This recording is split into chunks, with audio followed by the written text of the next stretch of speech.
Kardeşlerim, Hazreti Ömer'in güzel bir sözü diyor ki İslamiyet ne zaman çökecektir? İslamiyet'in emir ve kanunları zinciri bir örnek olarak göstermiş. Zincirin halkaları teker teker açılıp zincir küçük olup ondan sonra zincir bitiyor. Diyor ki İslam'da ne zaman olur? Ne zaman ki İslamiyet'te bir nesil yetişti ve o nesil küfrü bilmedi. Küfür nedir? Dinsizlik nedir? Bu örneği Hazreti Ömer gerçekten sosyoloji bakımında çok önemli bir şey.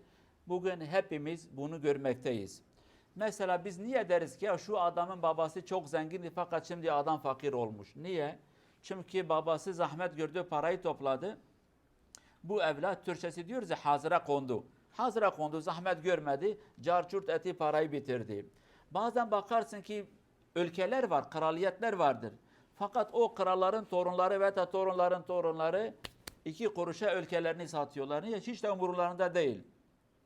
Babaları, dedeleri gördükleri zahmet onlar görmedi, yaşamadı. Onun için onların umurunda değil.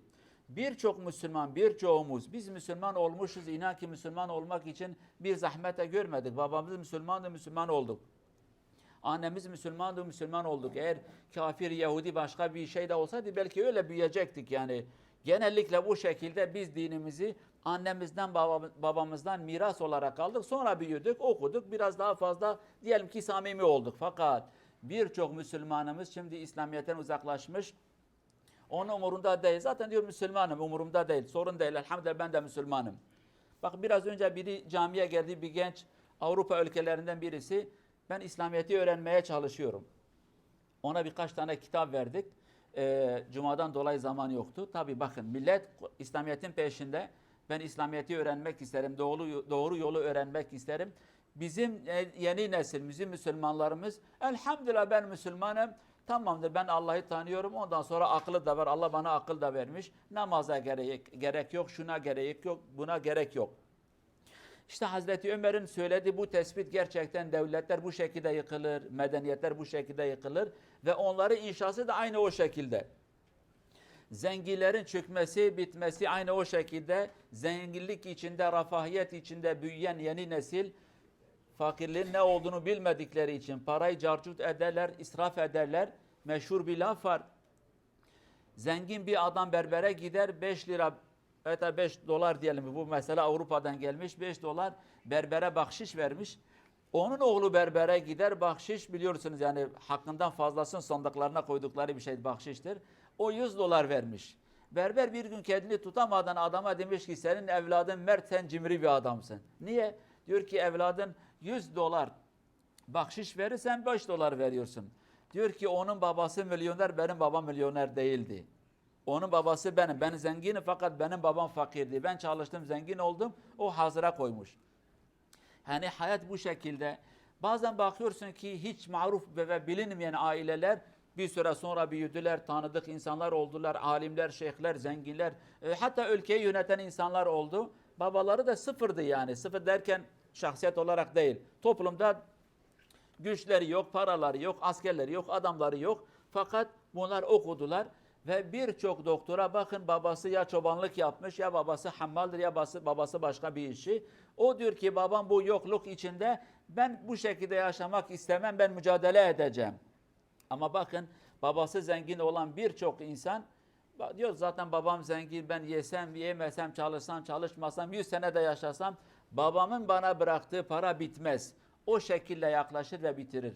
Aynı şekilde medeniyetler o şekilde bitti. Mesela biz İslam ümmeti olarak kaç büyük medeniyet gördük, kaç tane devlet gördük. Her biri kuvvetli başlar ondan sonra ayak altına düşer başkası gelir.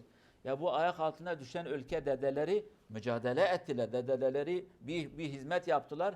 Torunlar gelirken zannettiler ki Allah Azze ve Celle zaten o şekilde bunu onlara vermiş.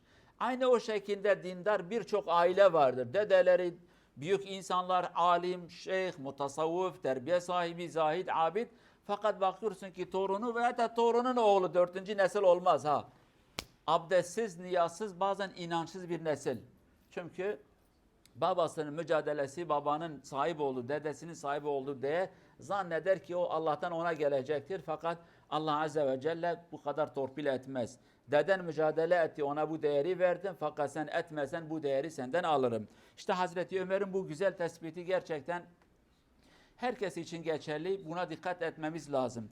Bir medeniyet eğer zirveye gelirse ondan sonra çökmek başlar. Çünkü o medeniyette doğan insanlar artık zorluk ne olduğunu bilmiyorlar. Zannediyorlar ki artık biz böyleyiz. Mesela bu camilerde, Avrupa'daki bizim camiler, mescitlerimiz. İlk nesil ve ikinci nesil, üçüncü nesil arasında dağlar kadar fark vardır. Belki ikinci ve üçüncü nesil daha bilgili, daha okumuş insanlar, daha güzel şeyleri yapabilirler. Ama gel caminin gelirine, giderine, hizmetine, şuna buna yeni nesil sonra gelen nesillerden daha fazla tutumlu ve daha fazla canı gönülden hizmet eder. Diyor ki aman caminin bir kuruşu gitmesin, biz gönüllü olarak iş ederiz. Fakat ikinci ve üçüncü nesil yok efendim. Şu çöpü kaldırmak için bir adam getirelim. Şu düğmeyi açan bir adam getirelim. Şunu yapmak için bir adam getirelim. Ama şimdiki bizim bu ilk nesil 10 işi bir adam yapar. Şunu yapar, bunu yapar. Aman diyor ki amacımız 2 kuruş para caminin kasasında kalsın, gitmesin. Çünkü biz hala fakiriz. Bir süre sonra ya diyoruz zaten para gelmiş, sorun değildir, para çoktur. Her şeyde biz bunu yaşamaktayız. Hazreti Ömer'in o güzel sözü de gerçekten çok yerinde.